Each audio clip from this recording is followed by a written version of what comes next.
हुआ,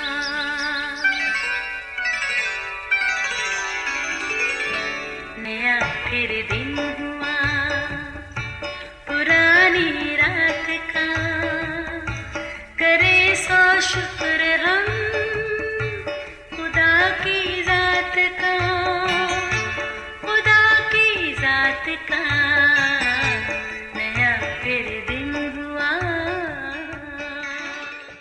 आज की आयत, और मैं तुझसे कहता हूँ कि तू पतरस है और मैं इस पत्थर पर अपनी कलीसिया बनाऊंगा और आलमी अरवा के दरवाजे उस पर गालिब ना आएंगे। मत्ती 16 बाब 18वीं आयत। अजीज़ों, बाइबल की तारीख में यीशु मसीह की ज़मीनी ज़िंदगी मुख्तसर लेकिन बेहद मसरूफ़ रही, क्योंकि नजात के काम को एक मुकर्रर वक्त पर पूरा होना ज़रूर था। 4 मुसन्निफ़ीन ने भी उनकी ज़मीनी ज़िंदगी को बड़े ही दिलचस्प अंदाज में पेश किया, जो आज भी ताज़ा हवा के झोंके की तरह हमारी ज़िंदगी में ताजगी और ईमान की मजबूती का बायस बनती है। दुखियारों के गम गुसार, बीमारों के शाफी, भूखों को खाना खिलाने वाले, ऐसी रहीम और शफीक शख्सियत के लोगों की बड़ी भीड़ एक पल भी उन्हें तन्हा न छोड़ती। इलावा अजी उनके साथ कुछ चुनिंदा साथी भी थे जो दिन रात उसके साथ रहते।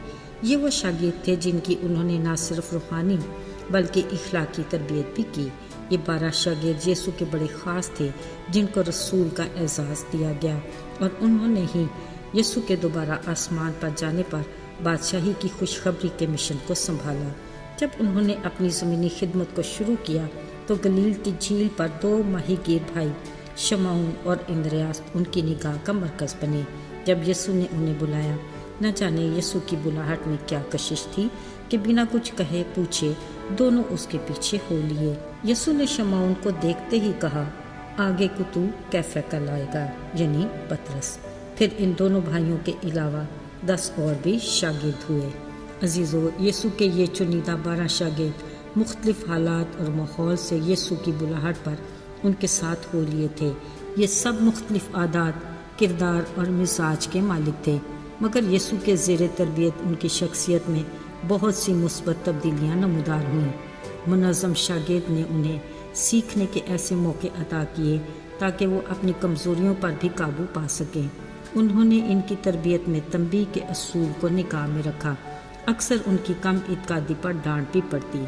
एक बार जब यीशु ने अपनी सलीबी मौत का जिक्र किया तो पतरस ने दूसरे शागिर्दों से मुनफरद अपनी मोहब्बत जताने के लिए कहा, खुदा ना करे कि कभी ऐसा हो। तो यीशु ने उसे फ़ौरन डांटा और कहा, आए शैतान, तू हो।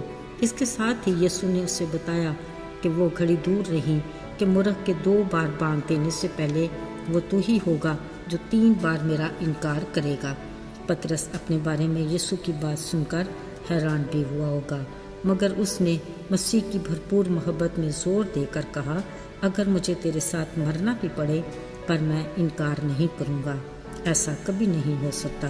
फिर चंद ही दिनों के बाद ईद फसा के दिनों में यीशु ने अपने शागिर्दों के साथ फसा मनाई और इसके बाद गतसमनी बाग में दुआ के लिए रवाना हुए। यहाँ यीशु की गिरफ्तारी मुतवक्के थी।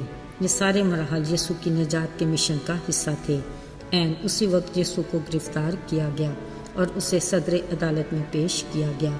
यीशु अपने साथ पेश आने वाली बात से बखूबी वाकिफ थे। ये सब कुछ शागिर्दों के लिए गैर मुतवक्के था और वो घबरा से गए और धीरे धीरे दाएं बाएं होने लगे। मगर पतरस फासले पर चलते हुए दीवान खाना के अंदर पहुंच ही गया और चुपके से प्यादों के साथ बैठकर आग तापने लगा।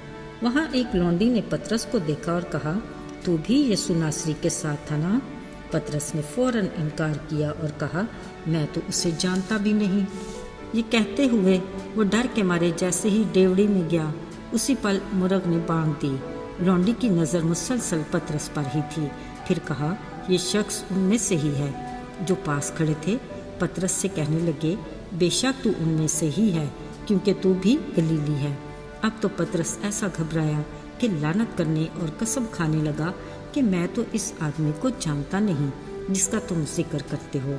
अजीज़ो, फिलफौर मुर्ग ने बांग दी तो पतरस को यीशु की कही बात याद आई कि मुर्ग के 2 बार बांग देने से पहले तू 3 बार मेरा इनकार करेगा। जब ऐसा ही हुआ تو پطرس باہر جا کر زار زار رویا۔ بلا شبہ وہ اپنے استاد یسوع کو بہت پیار کرتا تھا اور یسوع نے بھی اس کے لیے ایک پلان بنا رکھا تھا جو جلد یا بدیر پورا ہونا ہی تھا۔ پطرس کا 3 بار انکار اس کی پہلی کڑی تھی۔ یقیناً وہ یسوع کے انکار کے بعد عجیب الجھن کا شکار رہتا ہوگا۔ دوسری طرف یسوع اپنے صلیبی سفر پر رواں دواں تھے جو آخری فصح سے شروع ہو چکا تھا اور اختتام یسوع کا فتح مندی سے مردوں میں سے جی اٹھنے پر ہوا۔ یہاں ایک بات اور قابل غور ہے کہ جب فرشتوں نے عورتوں کو یسوع کے زندہ ہونے کی خبر دی اور ثبوت کے لیے قبر دکھائی تو کہا، سارے شاگردوں اور خاص پطرس کا نام لے کر کہنا کہ وہ تمہیں گلیل میں ملے گا۔ یہاں بھی جب یسوع اپنے شاگردوں پر ظاہر ہوئے، پطرس حسب عادت اپنی الگ سے محبت دکھانے کے لیے یسوع کے قریب رہا۔ شاید وہ اپنے استاد سے بہت سی باتیں کرنے کی غرض سے اس کی رفاقت میں زیادہ دیر رہنا چاہتا تھا۔ پھر اچانک ہی یسوع نے پطرس سے پوچھا، کیا تو ان سے زیادہ مجھ سے محبت رکھتا ہے؟ اس نے جواب دیا، اے خداوند، تو جانتا ہے کہ میں تجھے عزیز رکھتا ہوں۔ یسوع نے اس سے کہا، تو میرے برے چرا۔ پھر یسوع نے دوبارہ پوچھا، اے شمعون پطرس، کیا تو مجھ سے محبت رکھتا ہے؟ اس نے پھر وہی جواب دیا کہ تو جانتا ہے کہ میں تجھے عزیز رکھتا ہوں۔ اس نے پھر کہا، تو میری بھیڑوں کی گلہ بانی کر۔ پھر یسوع نے تیسری بار اس سے پوچھا، اے پطرس، کیا تو مجھے عزیز رکھتا ہے؟ پطرس نے اب کی بار دلگیر ہو کر کہا، اے خداوند، تو سب کچھ جانتا ہے، تجھے معلوم ہی ہے کہ میں تجھے عزیز رکھتا ہوں۔ یسوع نے کہا، تو میری بھیڑیں چرا۔ عزیزو، یسوع پطرس کو بار بار کہہ کر اس کو ذمہ داری کی اہمیت کا احساس دلانا چاہتے تھے۔ یہی وہ پلان تھا جس کے لیے یسوع نے پطرس کا انتخاب کیا اور کہا، تو پطرس ہے اور میں اس پتھر پر اپنی کلیسیا بناؤں گا۔ یاد رہے، روح القدس کے نزول کے بعد پطرس کی گواہی کے باعث 3000 لوگ ایمان لا کر پہلی بار شاگردوں کی جماعت میں شامل ہوئے اور کلیسیائیں وجود میں آئیں، جن کا سلسلہ ہمارے اس دور تک رواں دواں ہے۔ آج بھی خدا کی بلاہٹ پر چرواہوں کو یعنی اس کے چنیدہ خادموں کو پطرس جیسی ذمہ داری دی گئی ہے تاکہ وہ اس کی بھیڑوں کی گلے بانی کریں، جو یقیناً ہر خادم اپنی خدمت کو احسن طریقے سے سر انجام بھی دے رہا ہے تاکہ آسمانی بادشاہی کی خوشخبری کا کام اس کی دوبارہ آمد تک کبھی رکنے نہ پائے۔ آئیے دعا کریں۔ اے پیارے آسمانی باپ، آج ہم تیرے حضور تیرے چنیدہ خادموں اور ایماندار لوگوں کے لیے دعا کرتے ہیں جو تیری خدمت میں پرجوش اور سرگرم ہیں۔ انہیں ہر روز اپنی روح کے تازہ مسح سے دلیری کے ساتھ بھرپور طریقے سے استعمال کر۔ یسوع کے بابرکت اور مبارک نام میں آمین۔